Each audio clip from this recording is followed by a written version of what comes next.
bom dia! Está começando mais um programa Mergulhados na Presença e nós vamos, a partir de hoje, exibir uma série de programas especiais sobre o Congresso Mil Vezes Mais, o Congresso da Juventude da Igreja Batista Nova Sião, que aconteceu aqui no Espaço Jump. O Espaço Jump é um espaço muito especial onde a juventude se reúne todos os sábados no ginásio da Igreja Batista Nova Sião. E foi nesse ambiente descontraído, um ambiente de glória, da presença do Senhor, que aconteceu mais um Congresso Mil Vezes Mais. Nós vamos exibir nesses programas que começam a partir de hoje matérias especiais, entrevistas, para você não perder nada do que foi esse congresso maravilhoso, mais um congresso que a juventude promoveu para toda a igreja. E nós vamos começar hoje conhecendo um pouquinho do nosso preletor, nosso convidado especial, pastor Nilson Júnior. Ele veio de Itajaí, Santa Catarina, e derramou muito do Senhor aqui nesses dias.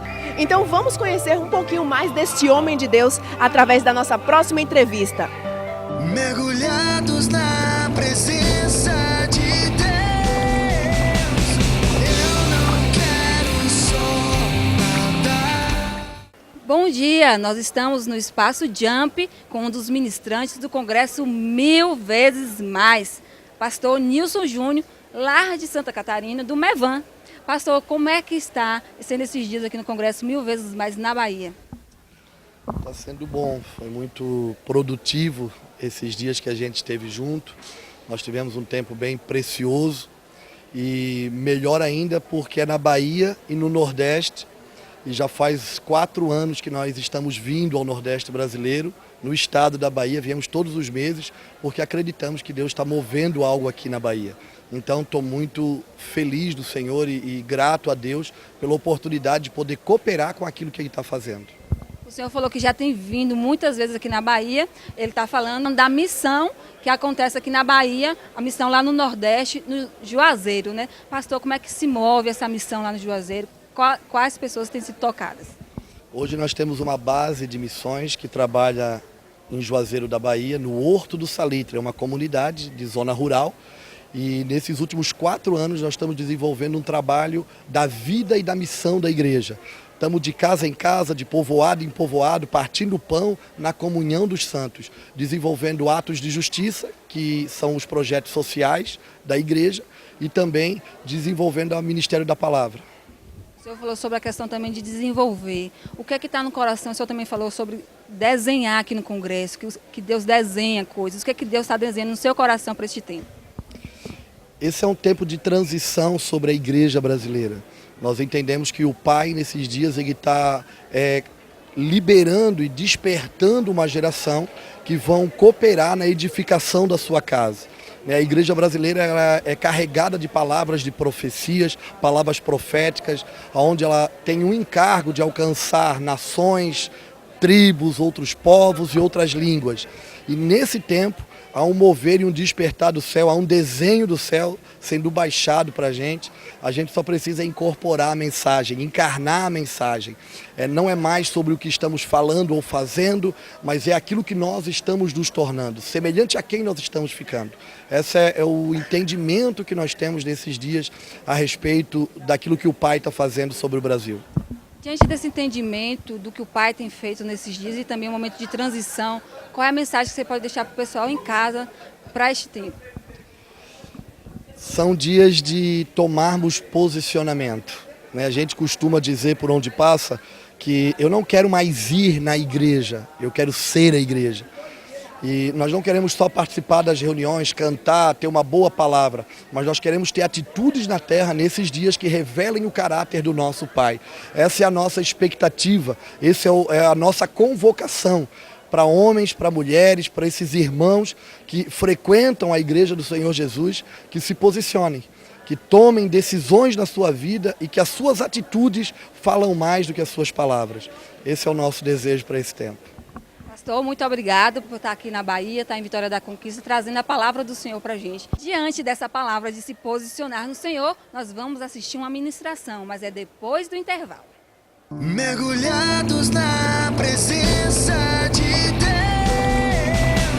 eu não quero só nadar. A Evolution Jeans informa que acabou de receber a sua nova coleção Primavera-Verão, que está de arrasar. São camisas, blusas, vestidos de festa, saias, calças e um grande estoque de ternos de várias marcas para todas as idades e pelo menor preço do Brasil. Por isso, não compre ternos antes de visitar a Evolution Jeans. Evolution Jeans, evoluindo você. Praça da Bandeira, Conquista.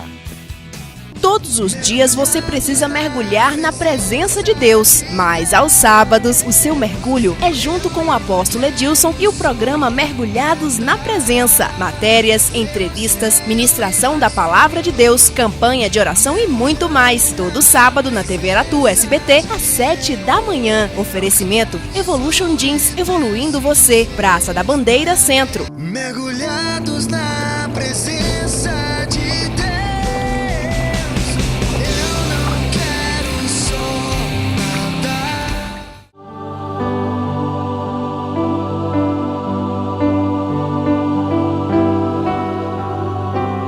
Aleluia. Graça e paz, queridos. Boa noite a todos. Amém?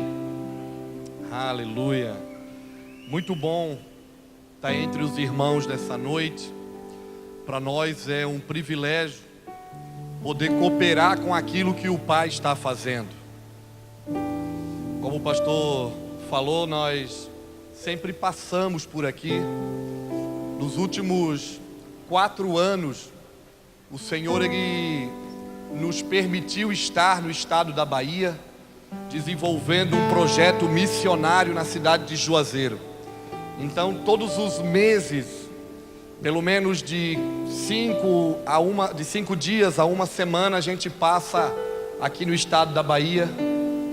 E somos gratos a Deus porque entendemos que nos dias que nós estamos vivendo, há uma palavra diretiva sobre o Nordeste brasileiro. Eu falava para o pastor, na hora que ele foi me buscar no aeroporto, eu digo, eu não sei se os nordestinos acreditam tanto quanto eu acredito, mas todos os meses eu viajo 3.000 quilômetros, saio da minha casa, viajo 3.000 quilômetros para vir no estado da Bahia, porque eu creio numa palavra que está sobre essa geração e principalmente sobre o Nordeste do Brasil. Nós estamos desenvolvendo algo que não tem a ver com aquilo que nós gostaríamos de estar fazendo, mas estamos envolvidos com aquilo que o Pai está fazendo.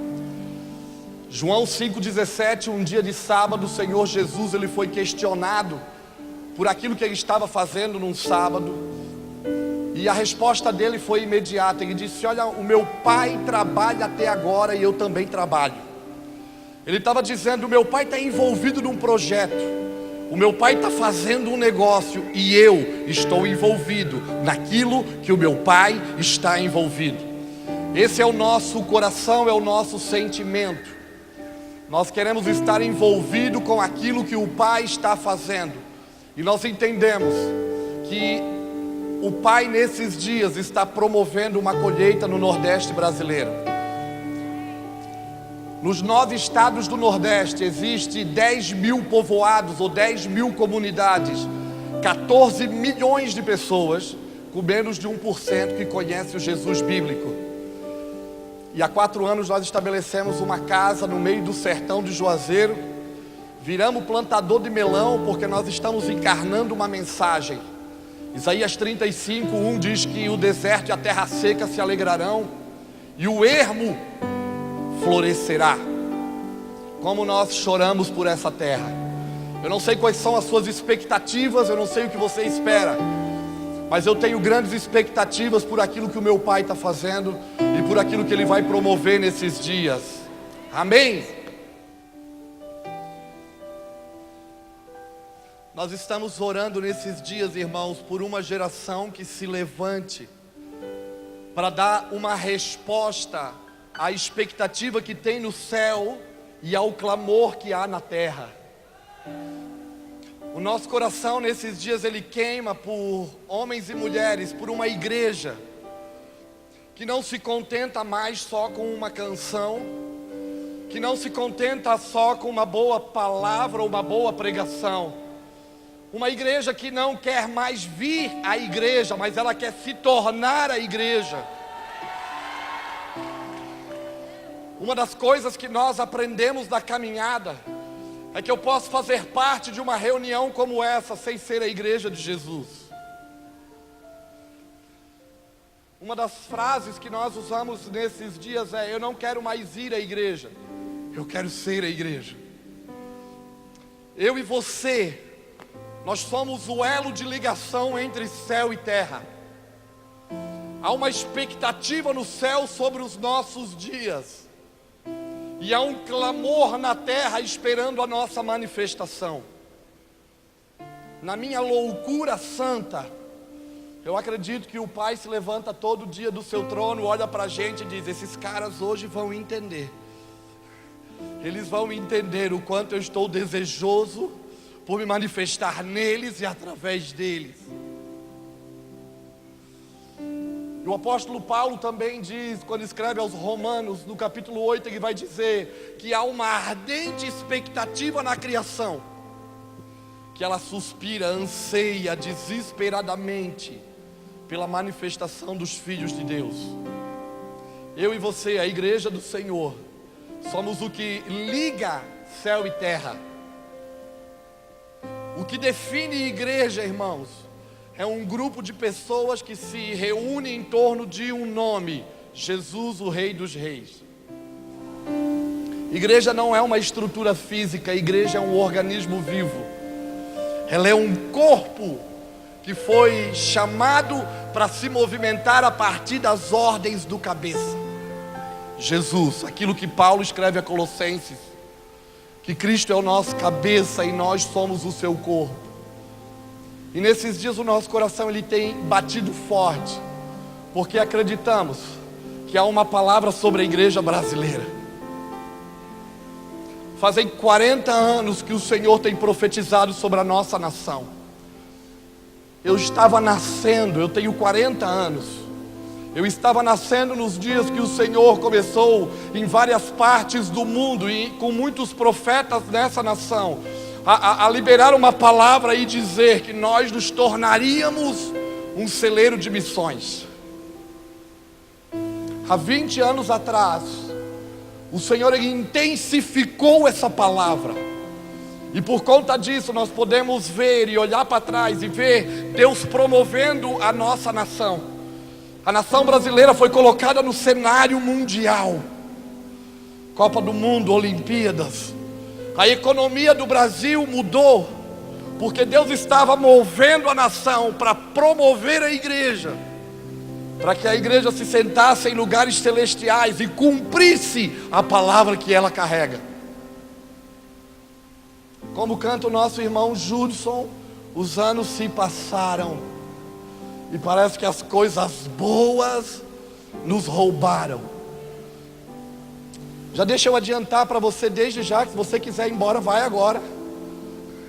Irmãos, eu não sou o cara que saiu de casa, andou 3.000 quilômetros, vai dormir longe da esposa com 2 caras feios no mesmo quarto, para vir passar a mão na sua cabeça. Me perdoe, não é a minha postura. Eu só saio da minha casa com um propósito. E não importa se você vai gostar da minha mensagem, mas se tiver 2 ou 3 caras que saírem daqui queimando, glória a Deus, vai valer a pena.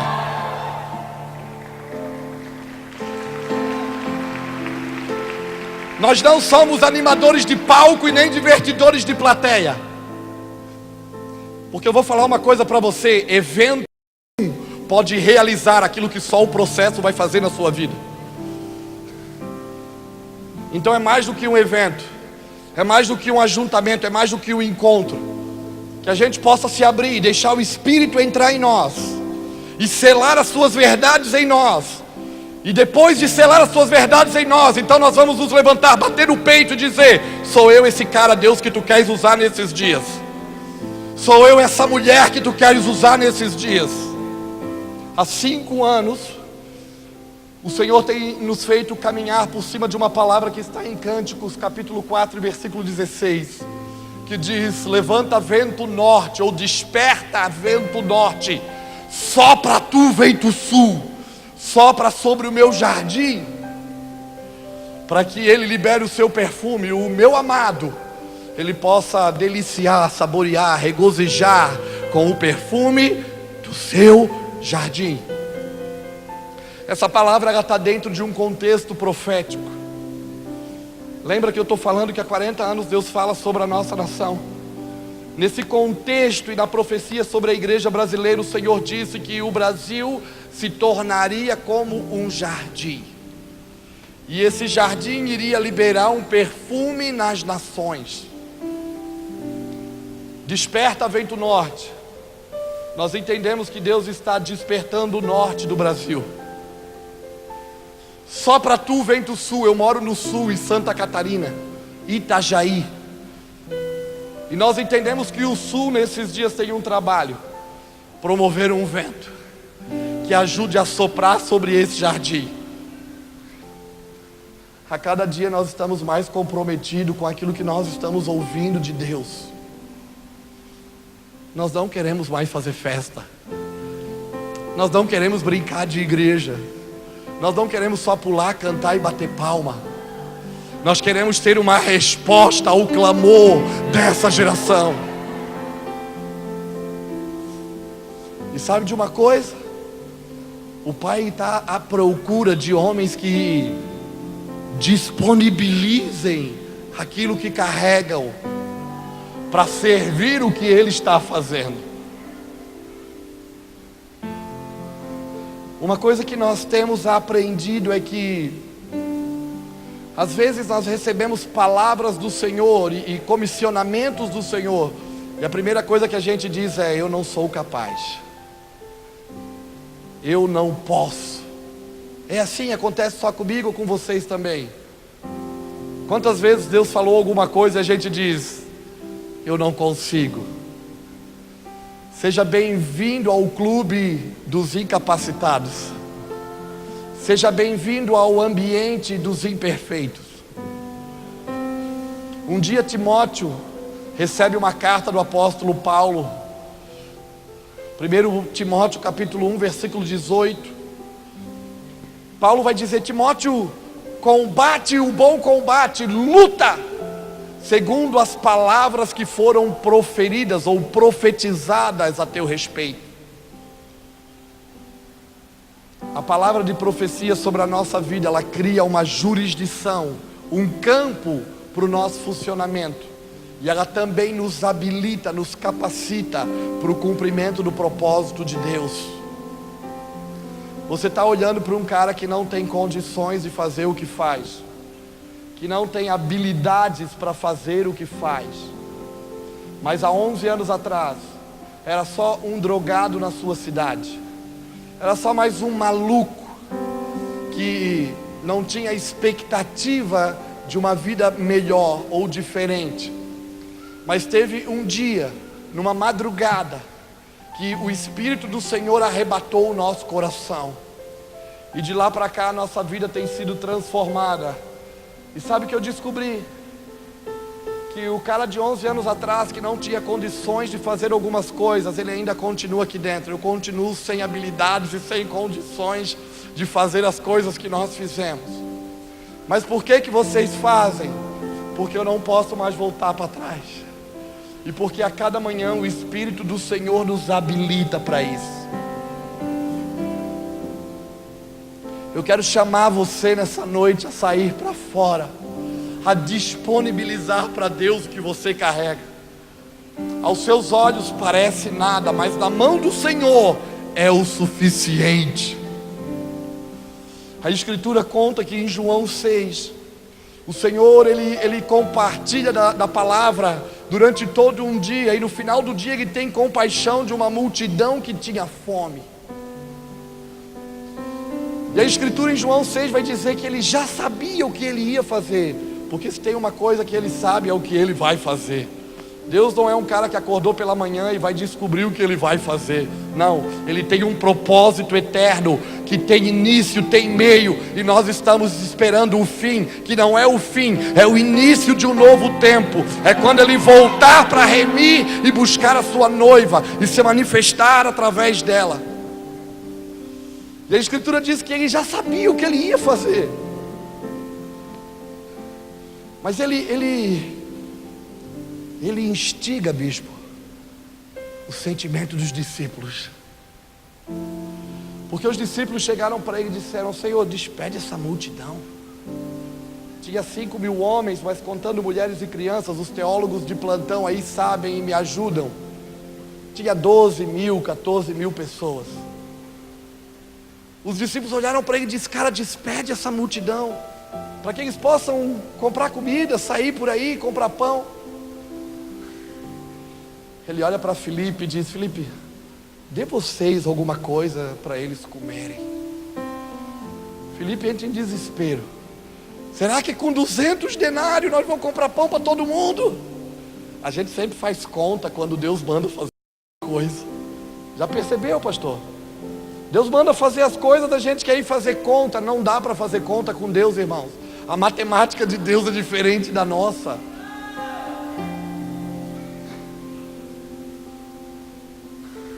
Será que com 200 denários nós vamos comprar pão? André, eu quero ser André aqui nessa noite. A Escritura diz que André, ele percebeu que no meio da multidão havia um jovem, um rapaz, um moço. E esse moço carregava o quê? O que esse menino carregava? O quê? 5 pães e... Meu irmão, tem um provérbio popular na minha cidade, na minha terra, que diz: farinha pouca, meu pirão primeiro. Se é num ambiente com alguns caras que eu conheço, no meio de uma multidão, se eu trouxe um lanche de casa, irmão, eu vou procurar uma moita, uma árvore, e vou comer sozinho, escondido. Mas sabe de uma coisa? O pai está levantando uma geração que está pegando os seus 5 pães e os seus 2 peixes. Não é muito. Nós não temos muitas canções, nós não temos muitas palavras, nós não sabemos falar bonito, talvez nós não somos eloquentes no pregar, nós não ainda sabemos do hebraico, do grego e do aramaico, nós ainda temos algumas limitações. Mas André percebeu que naquele menino havia uma palavra que podia alimentar uma multidão. E sabe o que ele faz? Ele traz o menino, e o menino disponibiliza o que ele carrega. Uau! Sabe o que eu tenho feito no Nordeste esses dias? Eu estou procurando os meninos com 5 pães e 2 peixes, porque eu acredito que o que eles carregam vai alimentar essa geração. Não desprezem os meninos desses dias. Não desprezem as meninas desses dias.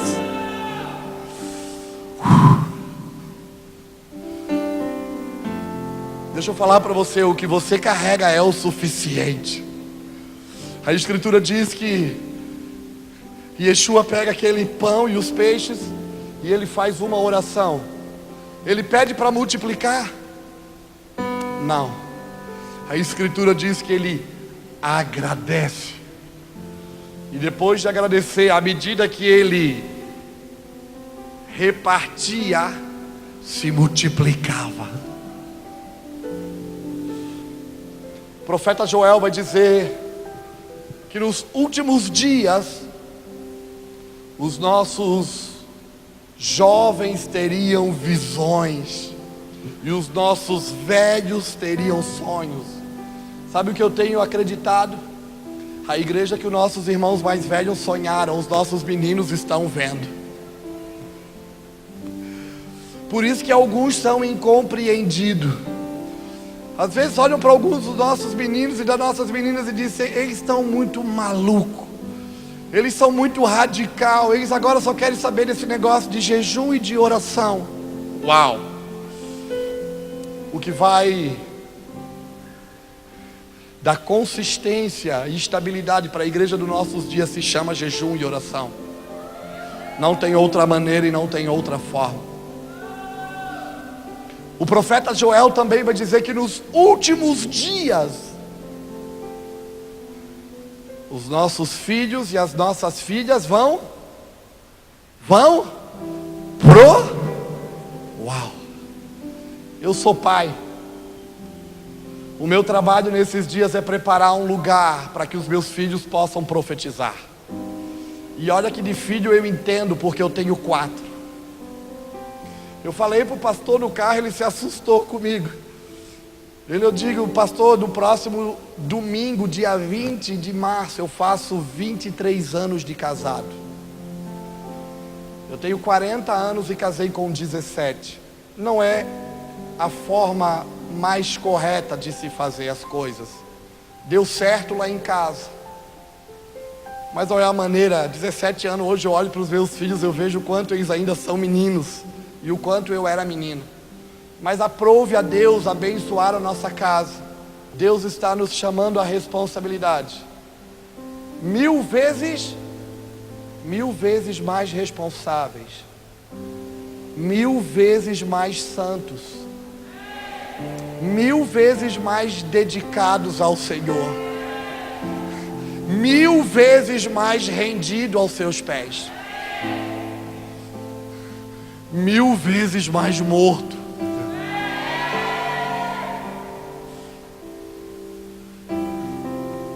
Então nós vamos construindo esses dias algo. Não tenha medo de disponibilizar o que você carrega. Irmãos, com Deus é 880. Não dá para ser morno. Tem que ser intenso. Durante muitos anos a religião nos ensinou o caminho da salvação, não foi isso? E tudo que se pregou nas nossas plataformas, nos nossos púlpitos, e esse púlpito é bacana, é diferente. Tudo que se pregou foi uma mensagem de salvação. Mas a salvação, ela não é um fim em si mesma. Salvação é a porta de entrada para que eu possa viver o reino de Deus, aqui na terra, como no céu. Durante muitos anos só nos ensinaram a ser salvos, mas não nos ensinaram a viver o reino. Eu defino salvação, aquilo que Deus fez por mim. É graça, não custa nada. E eu defino o reino, aquilo que eu estou disposto a fazer por Ele, vai custar tudo. Salvação não custa nada. Eu preciso fazer alguma coisa para ser salvo? Preciso? Não, porque se eu tiver que fazer alguma coisa, eu anulo o sacrifício da cruz, não é assim? Salvação é graça, não custa nada. Mas para viver o reino de Deus, vai me custar tudo. Você pode se perguntar, mas o que isso tem a ver? Eu posso ser salvo sem viver o reino. O Senhor Jesus, no sermão do monte, Ele ensina a nós a orarmos: Pai nosso que estás no céu, santificado seja o teu. Venha a nós o teu reino. Qual é o nosso trabalho? Qual é o nosso trabalho? Trazer esse reino para onde? Para onde? Aqui na terra, para que seja como? O problema é que a gente só quer ir embora para o céu. Nós estamos esperando a eternidade, não é isso? Só queremos o céu e esquecemos que estamos na terra para estabelecer o seu reino, o seu governo. Quando fala de salvação, eu defino salvação em Mateus 11, 28. Vós que estáis cansados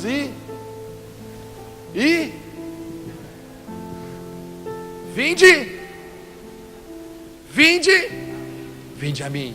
Vós que estáis cansados e sobrecarregados, vinde a mim e eu vos deixar. O teu fardo é pesado, o teu jugo é pesado. Toma sobre a tua vida, meu fardo é leve, meu jugo é mais ou menos assim. Vida miserável, né, irmão? Vida desgraçada, não tem mais jeito, não tem para onde correr.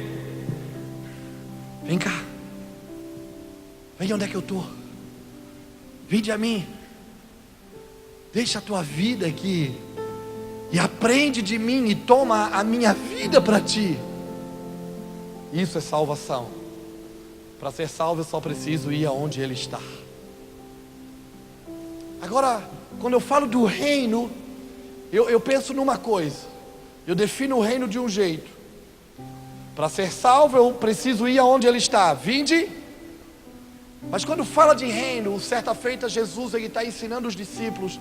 Eu acho que é Lucas 9, 23 em diante, se não me falha a memória. Ele vai dizer assim: quer me acompanhar? Quer ser meu discípulo? Negue-se a si. Quem quiser ganhar a sua vida, vai. A cada dia tome a sua cruz. Quer andar comigo? Quer ser meu amigo? Quer me acompanhar? Negue-se a si. A cada dia tome a sua cruz, porque quem quiser ganhar a sua vida, vai. Mas quem perder a sua vida por amor de mim, vai. Para ser salvo eu preciso fazer alguma coisa. Mas para viver o reino, vinde a mim. Deus está à procura de homens e de mulheres que estão dispostos a dar o seu coração. Mas não só isso, de se gastar e de se deixar gastar, para preparar um lugar, um ambiente, onde Ele possa se manifestar. Agora, olha para mim. Deus mora em casa feito pela mão do homem? Mora. Onde é que Deus habita? Aonde? Aonde? É na minha vida e na sua. Qual é o lugar que eu tenho que começar a preparar para Ele se manifestar? Qual é o lugar? Qual é o lugar? Fala para mim. Então aprenda uma coisa: não dá mais para viver de qualquer jeito. Ele só vai se revelar no lugar onde Ele é desejado. Às vezes a nossa linguagem, hoje eu estou bem manso. Aqui tem um ambiente de graça, favorável. Mas às vezes a nossa linguagem é um pouco dura, pastor. Às vezes a gente é pesado. Porque a gente tem clamado para que Deus encontre no nosso meio homens que não queiram mais brincar de igreja, que não negociem com o Evangelho, que sejam fiéis até a morte. Tem um texto da Escritura em Lucas 15. Lucas 15 fala de arrependimento, de conversão. E Lucas 15 ele fala de 3 parábolas. Fala de ovelha perdida, dracma perdida e filho pródigo. O versículo 8 vai falar da dracma perdida. Qual a mulher que tendo 10 dracmas, perdendo uma, ela não acende a candeia, ilumina a casa e varre a casa com diligência até encontrar a dracma perdida. E encontrando a dracma perdida, ela chama suas amigas e se alegra com ela. Aí a Bíblia vai dizer que a alegria no céu quando um pecador se arrepende. Esse texto está falando de arrependimento. Nos últimos anos, em alguns momentos, nós usamos esse texto da Escritura de Lucas 15, 8 para definir uma realidade da igreja. Porque quando se fala da mulher na Escritura, quem é a mulher em muitos lugares da Escritura, ela representa quem? Quem que a mulher representa? A igreja. A Bíblia fala que havia uma mulher que tinha 10 dracmas. Eu podia dizer, havia uma igreja. O que uma dracma é? Uma dracma é uma moeda, equivalente ao denário romano, que é um dia de trabalho. E uma moeda é algo que tem o quê? O que uma moeda tem? Valor. Nós poderíamos dizer que uma igreja que perdeu o quê? Valores. E onde é que essa igreja perdeu valores? Aonde? Agora entenda uma coisa. Eu estou falando de igreja, eu não estou falando de instituição religiosa. Eu não estou falando de prédio. Quem é a igreja? Quem é a igreja? Aonde é que nós perdemos valores às vezes? Aonde? Dentro de casa. E a Escritura diz que aquela mulher, ela acende a candeia. Em muitos lugares da Escritura, candeia simboliza o quê? O Espírito do Senhor, lâmpada, candeia, aquele que ilumina a casa. Nessa geração nós precisamos iluminar a casa. Um relacionamento profundo de intimidade com o Pai. Para quê? Para que a gente possa ter a capacidade de buscar os valores perdidos aonde? Aonde? Quando eu estou falando disso, não adianta pensar numa placa de igreja. Pensa em você, que eu estou pensando em mim. Sou eu esse cara. Uma igreja que perdeu valores dentro de casa, que precisa iluminar a casa. Agora o interessante é que a Escritura, em algumas traduções, vai dar ênfase e vai dizer assim, ó, essa mulher varreu a casa com diligência.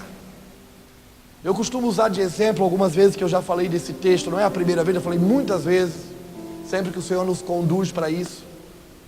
Eu costumo usar de exemplo a minha esposa, porque a minha esposa, as pessoas chamam ela de pastora, mas ela não tem esse ofício de pastorear, ela não fala em público. Ela é mãe, por isso nós temos 4 filhos, e ela é esposa. E para ser minha esposa, irmão, tem que ser violenta, porque eu dou trabalho.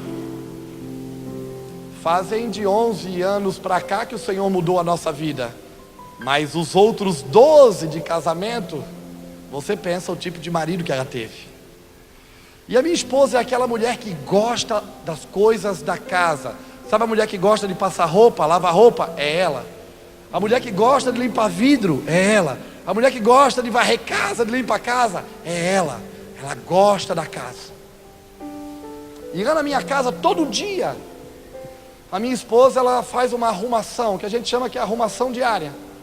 Ela acorda pela manhã, toma um café e das 8 da manhã às 11, ela vai gastar umas 3 horas de trabalho. Ela vai no banheiro, tira o lixo, troca a toalha, passa um pano, bota um perfume. Ela vai na sala, abre as cortinas, arruma o sofá. O Davi sempre deixou um brinquedo jogado, ela vai juntar, vai organizar, vai varrer a garagem. O quarto da menina sempre está organizado, dos meninos nem tanto. Ela sempre tem que ir lá no quarto dos meninos dar um jeito. É um tênis que deixou no caminho, é uma coisa que deixou fora do lugar. E ela passa tira um pozinho aqui, uma arrumação ali. Ela faz isso todo dia, mais ou menos como a nossa vida de crente.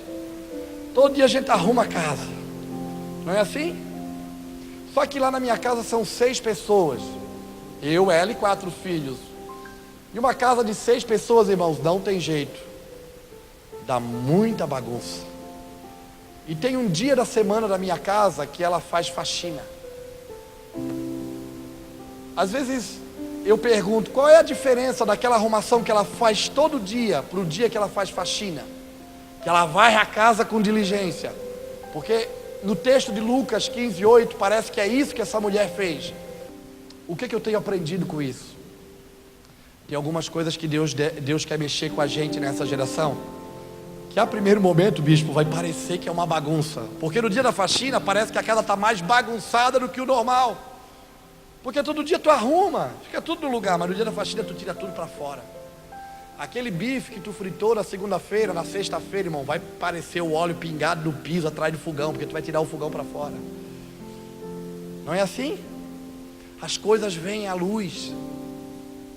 Parece que Deus esses dias está fazendo aparentemente uma bagunça, mas é uma bagunça santa, porque Ele vai fazer uma faxina em nós, para encontrar os valores que nós perdemos aqui dentro. Sabe por quê? Porque quando a gente arruma a casa todo dia, chega um tempo que a gente já está tão acostumado que a gente nem se preocupa mais em limpar ela por completo. Entende isso, irmão? Nós estamos numa conferência 1000 vezes mais limpo.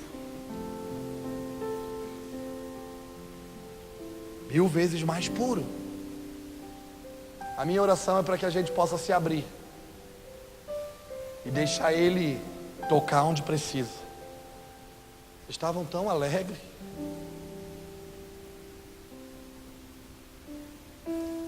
Deixa eu perguntar para as irmãs que fazem faxina, ou para o cara, esse cara faz faxina, ele gosta. E eu corro, irmão, no dia da faxina nem comida direito tem em casa. A gente chega na hora do almoço, ela diz assim, ó, não reclama da comida porque hoje eu estou fazendo faxina. Ou tu come alguma coisa que esquentou, que sobrou do dia anterior, ou se não é arroz com carne moída, com salsicha, não é assim? Ela pega alguma coisa que é rapidinho de fazer e joga lá. Ou se não, ela liga e diz, traz uma marmita da rua, uma quentinha, né? Ou come na rua, porque hoje eu estou limpando a casa. Agora olha para mim e diz, responde comigo, irmãos, é bom fazer faxina? Gera desconforto? Nós começamos falando, chamando para a responsabilidade, não é? Mas só se torna responsáveis, irmãos, aqueles que estão doando a sua vida por completo. Só vai se tornar responsável aquele que não tiver medo que Deus toque, pode tocar em qualquer coisa em mim, Deus. A sua vida não tem... Toda casa tem um quarto da bagunça.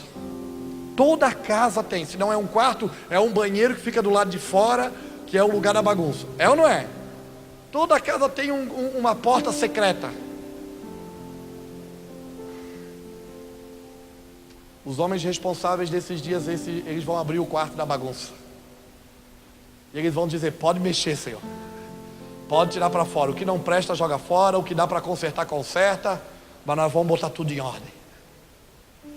Eu queria orar com você nessa noite. Amanhã talvez a gente continue dando continuidade. Eu queria entrar por um caminho. Eu falava com o Gessé: Gessé, por onde a gente entra? Primeiro dia de um encontro, tá tudo meio, todo mundo esperando algo, fica meio assim, não fica? Fica, por onde a gente entra? Mas eu acho que Deus está levando a gente por um caminho. Talvez amanhã à noite a gente fala de outras coisas que vão dar continuidade àquilo que, como fundamentos, a gente lançou. Irmãos, às vezes a gente espera grandes palavras, né? O evangelho é simples. Eu entendo as coisas do hebraico, eu entendo as coisas do grego, eu estudo as escrituras e nós temos que estudar, mas sabe o meu sentimento nesses dias? Simplicidade e praticidade. Evangelho prático. Eu estou cansado dos nossos sermões, irmãos, que são lindos, teologicamente correto, hermeneuticamente falando, contextualizado. Porém, a gente volta para casa com um monte de anotação sem atitude. Eu estou querendo ser simples nesses dias. Eu estou querendo ser profundo e simples. Porque a profundidade de Deus, irmãos, não é na minha eloquência no falar. A profundidade de Deus não está enquanto eu conheço das Escrituras, mas o quanto eu estou me esforçando para viver o que eu conheço. Talvez eu não vou saber tudo, e nem Deus exige que eu saiba tudo, mas é o quanto eu estou me esforçando para viver aquilo que eu já sei. E é esse evangelho que eu acredito, simples e prático. O evangelho de toque, esse evangelho que não tem medo de se expor,